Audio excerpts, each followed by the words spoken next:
Sup shooters, my name is Logan aka Spiderhands. This is Spiderhands Tech Talk, or SP Tech Talk as I like to call it. Today, having a look at some stuff to do with the 2080s, the RTX 2080s, because first of all, look at this build. Sorry, I just gotta take a moment to look at this build. Look how beautiful that is, man. Isn't that stunning? Wow, look at that. That is an extremely pretty build, isn't it? Fantastic. Anyways, let's get back to what we were doing before I start drooling over more cases. I wanted to have a look at the RTX 2080s, and remembering here that these are all in New Zealand dollars, because I am in New Zealand. So hopefully that doesn't cause any issues for you. Just go here, 2080s. And the reason I'm having a look at these prices is because I would quite like to buy one of these at some point soon. I want to be able to play 144 Hz, 1440p.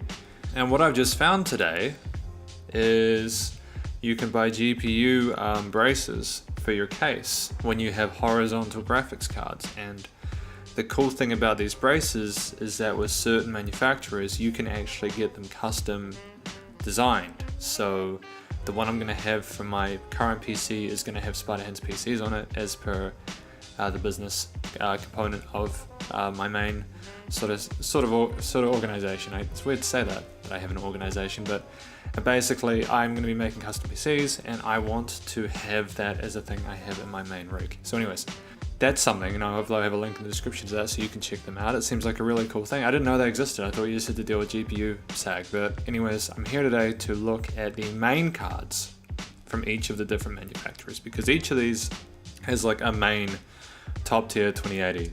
You've got like B SKU cards and sort of the lower tier sort of, the clocks, as I understand it, they don't go as high, they're not as fast in terms of megahertz.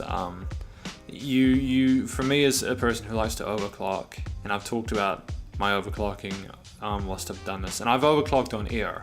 Now I'm heavily considering overclocking with water, and so literally the quality of the card is going to be the limit here, what the chip itself can handle. If I'm gonna have a couple of radiators handling a full water cooling setup, the last thing I need is to buy a B SKU chip just to save a couple of $100 when I've already spent $1,000 on a water cooling system from EKBW. So anyways, I want to have a look through these 2080 cards and see what we've got. Okay, hopefully I had pictures, so this isn't just a whole time of this screen appearing, because that's kind of boring, I guess.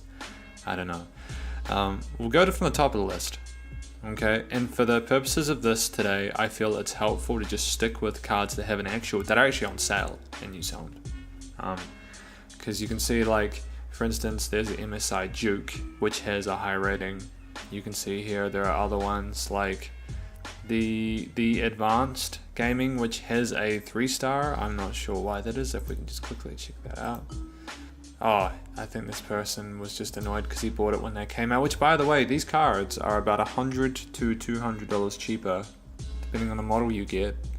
Like, I'm pretty sure these are about $1,500 or $1,550 when they first came out, and now they're $1,390, and that's a massive price drop. If I have a look at this, yeah, you can see they were $1,800 when they first came out, and then they dropped to $1,700, and then they dropped to $1,600, and now they are at $1,300. So they have gone down in 3 months. In 3 months, these graphics cards have gone down a total of $500. This is one of the better times to buy RTX cards. Nvidia has had a pretty brutal period recently with trying to sell these cards. If you're wanting to buy a 2080, this is a good time to do it, because now that a lot of the 10 series cards have gone, we're in a position now where these cards are now going to be the kind of, and there's the 2070s, but because there's now the 2070s, they have to lower the price to, I guess, to make these something people would want to buy. And I don't know, like Nvidia are trying to kind of fix the gap between the non-existent, like the 1060s. So there's like a 1660 Ti or some 1060 Ti or something like that that's coming out, right? And that'll have 6 gigs of DDR6 RAM. That's already, in fact, I think that's already out. And then you'll have the 2070. And so now that the 10 series ones have sold out, My understanding is that now they just need to have even price kind of increments. So the 2060 will be some price, 2070 is a couple hundred more expensive, and then the 2080 would be priced, you know, about where the 1080 Ti was initially. Although these cards are still a bit more expensive than the 1080 Ti pricing when they were around. I saw some 1080 Ti's for around 1100. But anyways, so you're still getting ripped off. It's just a lot cheaper, and I think Nvidia have lowered the prices on these, and so have the retailers, because they know that people are no longer interested. There's no need to pay this extra price. The 2060, for example, is comparable, I think, to a 1070 Ti. It performs well at 1080p. It handles a lot of 1080p stuff. And that's not ideal when you're trying to sell a card like this.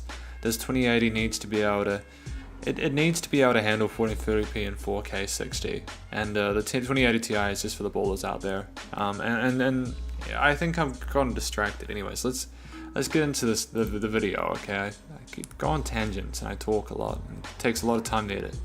We're gonna do the Waterforce Extreme. I'm gonna consider this the highest price a gigabyte card, although I think maybe we'll just stick to Air today. We'll stick to Air. So we'll go for the Asus card. And this is the Asus card here. You can see there it's a very nice design. It has a lot of the info on the site alone. You can see there that it's got 215 watts. Its length is 30 centimeters, so that's quite a long card. 8 gigs of storage. If we go here, we should be able to get some stats on it. What have we got? We have got a clock, boost clock of 1710 megahertz, 15 megahertz. Here we go. In the OC, it has an OC mode where it goes up to 1740, although I won't need that, I don't think, because I'm going to be overclocking it anyways, but it's a nice touch. I don't really see anything here particularly incredible. Like the only thing that really attracts me to something like this is the fact that it is like it's got a custom PCB, so I think it's slightly more tolerant to high voltages than the reference PCBs. There was a video that Buildzoid did with who works at Gaming Nexus, and I'll put a link to that hopefully somewhere in the video now or in the description. But aside from that, there's nothing really here that really makes me want to buy it. There's 3 fans. EKWB doesn't have a water block for this, so it's difficult for me to justify this. Even with a custom bracket, this is a massive card. It is a massive, massive card. I think the most important thing you can do is ignore a lot of this and remember that most of this is stuff that will come with most graphics cards, you know. The base minimum at this point for a card that's worth, you know, $1,600-ish NZ is, I mean, you look at this, it came out at 1759, it's gone down to, okay, well, let's just take a step back and appreciate the fact that this card is obviously, this is what it's actually worth. So what I can see there is when I compare this to, you know, to the Ultra Gaming, I'd say this is the price that people have finally settled on as being like the correct pricing for it. Whereas I think the retailers figure they can sell these at a premium. But if you want this aesthetic for your 2080 Strix, then obviously go for it. It's very black, it's badass. You'll probably just want to keep it as is. And while you will need a GPU brace, as mentioned earlier in the video, because it's a big card, I don't think this card is powerful enough to justify having it in vertical positioning, like in a vertical mount, without a really decent cable so that you can overclock with it, because I don't think this is powerful enough to run 4K 60 on all games without overclocking it. And I've had issues with verticals and overclocking vertical mounted GPUs before, and I wouldn't want to buy a $1,600 graphics card if I couldn't overclock it. So you're gonna need it. I'd recommend a mount for it. Okay, but anyways, that's the Asus GeForce 2080. It's around $1,575. If you want it, obviously. It's not a bad card, it'll perform well. For me, I personally am looking for 144 Hz on high, so I will be overclocking, so you can expect that this will probably do well if it's allowed to overclock because of the size of it, the cooling. But because you can't do much water at this point, I wouldn't recommend buying it if you want to have a water-cooled rig. We'll have a look at the RTX Extreme. There's no ratings on it. It's a very pretty card. Like if you have a look at that, it's got those custom LEDs. They spin in different patterns. The pricing for this has been fucking insane, so you can see like that. I would say to ignore that abnormality with the cooler technology. I think they're just selling at a higher price because they bought it like that and they were trying to make an excessive profit when the cards first came out. You can see there that there's a big price difference between these guys, but it's most people are charging around $15.71, $15.50 for it. It's very much kind of an aesthetic kind of thing. Like you can see there's a custom sort of fan design that I haven't seen on any Gigabyte card before. You might not have either. I've heard issues about the sound coming from the fans and stuff like that. Like the card is just a little bit smaller than the Asus at 229 centimeters, so that's just something to be aware of with your rig. The boost clock, instead of like if I go to this, right, that boost clock is actually quite cool. Where is the specifications? Thank you. So where is the specifications on this? I thought I had like information about extended specifications. That's not good. It doesn't tell me about the clock or anything. I'm annoyed by this. This is the problem with these listings, is that there's not sufficient information. Like the boost clock here is good. So I remember the boost clock for the Strix being 1715 or 1740. This has a boost clock of 1.89. And if we have a look back here, there is an RTX Extreme Water Force card, which looks horrendous. Those fans are just shocking, but it is an AIO card. So it's got the same kind, it's a highly overclocked card at stock. It's like 770 megs over the Strix, but I guess it's worth remembering that if you want, you know, these RGB lights, if you can handle it, you'll probably get a better time than with this, because again, yeah, the fans are apparently quite loud.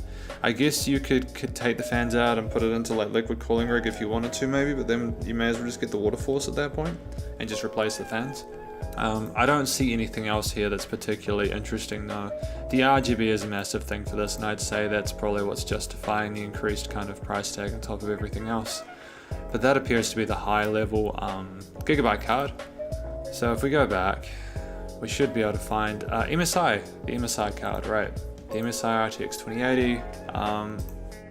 This is another very big card. Quite a nice card, and I know they've also released the Lightning Z at the moment, or Lightning card for the MSI.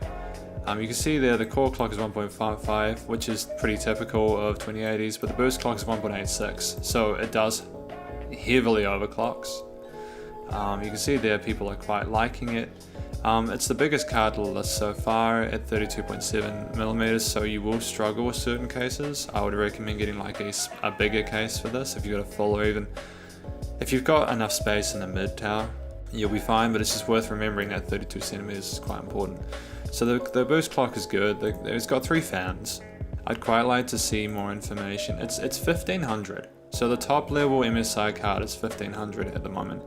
And MSI cards generally have, what is the name of that? The heatsink. The heatsink in there is pretty phenomenal when you look at that. It looks very impressive. So there's the Frozer design that's the same as the 1080 I've got, but except it's obviously advanced. I really liked the thermals inside my 1080 I've got. It's a high overclocker, top 2% of MSI's on air.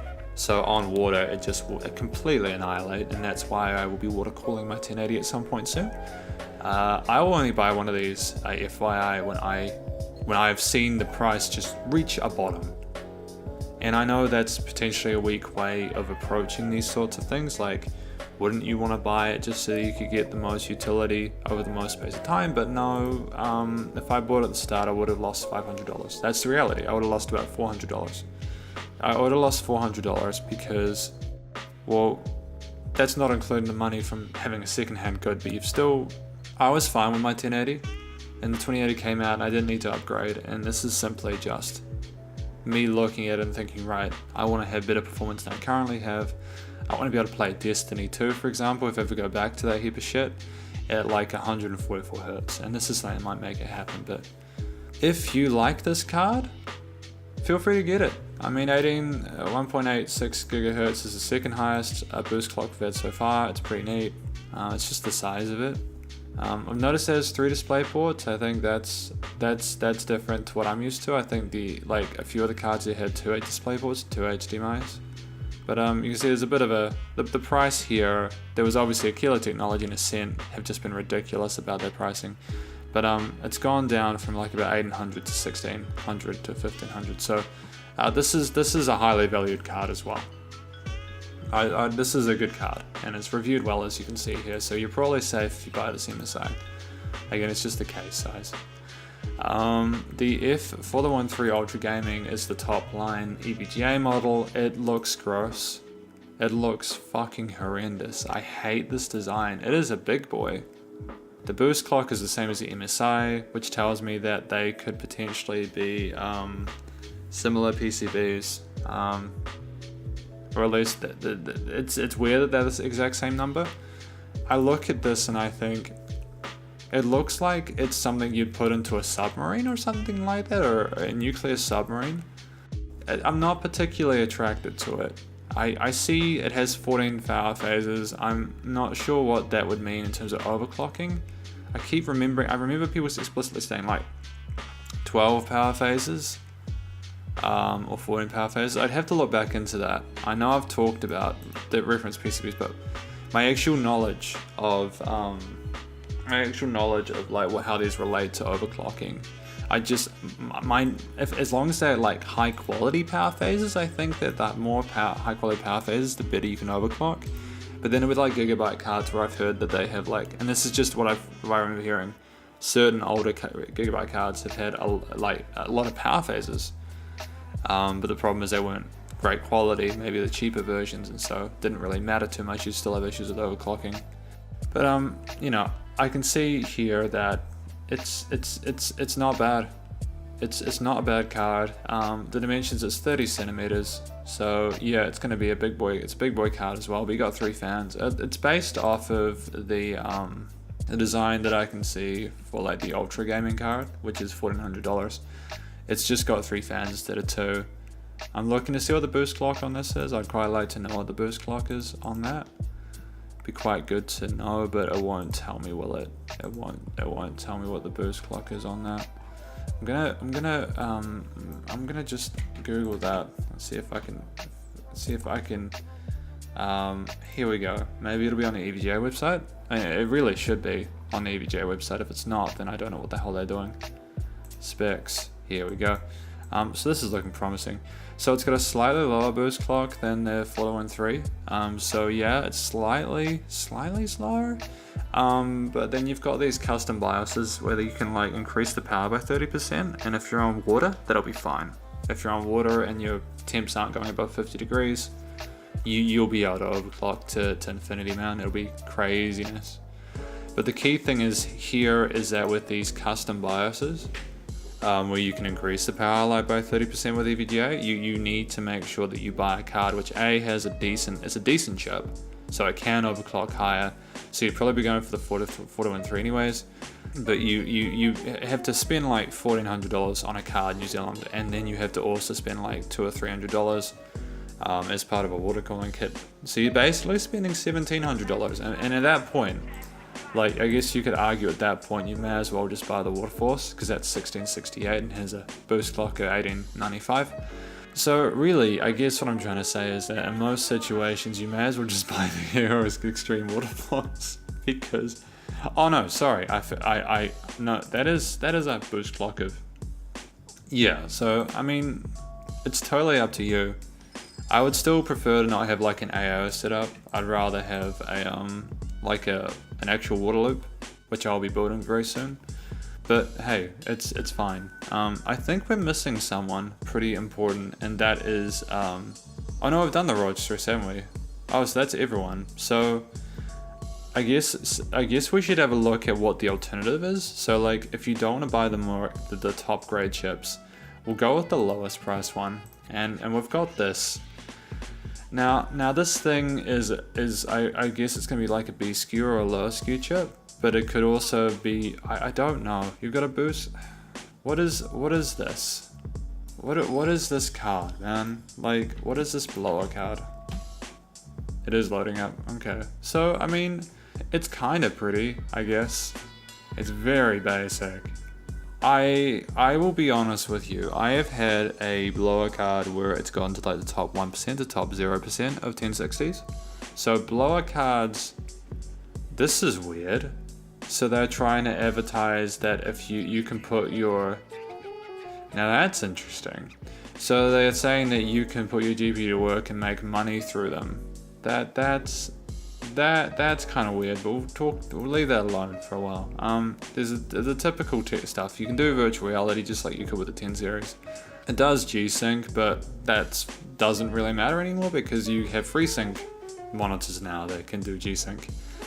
So, and you have subtle lighting, which is this one stripe. They're taking the piss with this one a little bit. I have the feeling that they're taking the piss a little bit. I'm gonna be really honest with you, alright? You might have a good time with this card. You might. I mean, it looks really pretty. What's the boost clock? What is a base clock? Why is this suddenly taking so long to load? Why is this website so poorly designed? Everything else has been really quick. Okay, so the boost clock, so this is just a reference. It's just a reference PCB. It's just the same as the rest of the other 2080's from NVIDIA. It's 1515 stock and 17 mix. So it's nothing spectacular. There is no hope in hell of the cooling being equivalent to something like a much bigger, like, there's no way it's going to be like a water force. Even that's assuming that the water force fans and the cooling system it has is actually good. I don't know. I just know that if I installed that in my machine, I'd throw up from rainbows. Like if you compare that to like this. So if we put them side by side and we look at like, where is it? Like if we just go, can we Google that? Yeah, so if we compare the two of them, and these guys are from the same manufacturer, so you can see the difference here. So this is the big boy card, and this is the little one. The cooling, they've got a massive heatsink here. This one's a lot thinner. 3 fans. This has got 1. Similar features. This has got a few extras, but I don't know, really. This would be a lighter card, so you wouldn't maybe have to worry about GPU sag, but aside from that, what else are you really getting with this? And I think this is where like prices, maybe it's better to buy a slightly more expensive card. Like we'll go to the EVGA 8 gig here, which is all up. It's really thin, man. It's a really thin card, so it's gonna run high. The boost clock is the same as reference NVIDIA cards. It's got the same. You know, it's nothing spectacular. You may as well just buy an NVIDIA card. At that point, it's purely just design. The wind force. This has got, it's got like a higher clock. I think because Gigabyte just wanted to just do things their way, and it's very black and it's very, very interesting. But I hear I don't want to rag on Gigabyte, because I've seen the reviews, but I need to actually show stuff in this videos. But look, I've done this video is like half an hour, and I needed to edit it down in the space of a day, so I'm gonna stop. But here's the thing, okay? These 2080 cards that we have here are all good cards. Some will probably not perform as well as others, and that's okay. Me personally, I actually am less sure about what card I'm gonna get than I was before. Part of me, I don't know what card I want. I guess I would maybe go for the Rod Strix, but see, I don't understand why this one is more expensive than that one. This makes no sense to me. Is there a difference between these two? So there's that base clock. Oh, okay. So why, okay, right. So the reason that it's cheaper, the reason that this is cheaper than this one, I think, is because it's only sold at like a couple of stores. I don't know, I've got too many tabs up. Anyways, like I'll probably honestly get the Rod Strix. Unless I just change my mind and go with the, where is the starting tab, man? This could also be good. Like, let's just check out that. Yeah, nah, man. I think I might go with the MSI. It's got a higher boost clock. Oh, but it looks horrendous. I don't know. No, we're going with the big boy, okay? We're going for an RTX, okay? Anyways, that's enough from me. But then I can't water cool it. This is why it's tough. If I had to water cool a card, right, I'd probably water cool this one. Or in fact, what I would do is probably just water cool. Okay, I'm lost. I'll ever think about it. But yeah, thank you very much for watching. I can't decide now. I'm even more confused than I was before I started making this video. Leave a like if you enjoyed this video, or subscribe, because I will continue making content like this per week, just talking about tech stuff. I enjoy it. I want to make something out of my YouTube channel at some point, and so I should probably try and put effort into like talking to you guys as opposed to like just uploading and just going away. And I'll have gaming stuff on Fridays as well. Like, I've been playing PC Simulator, and I should have a video uploaded this week. Alright, so stay cool. See you later, and yeah, bye bye.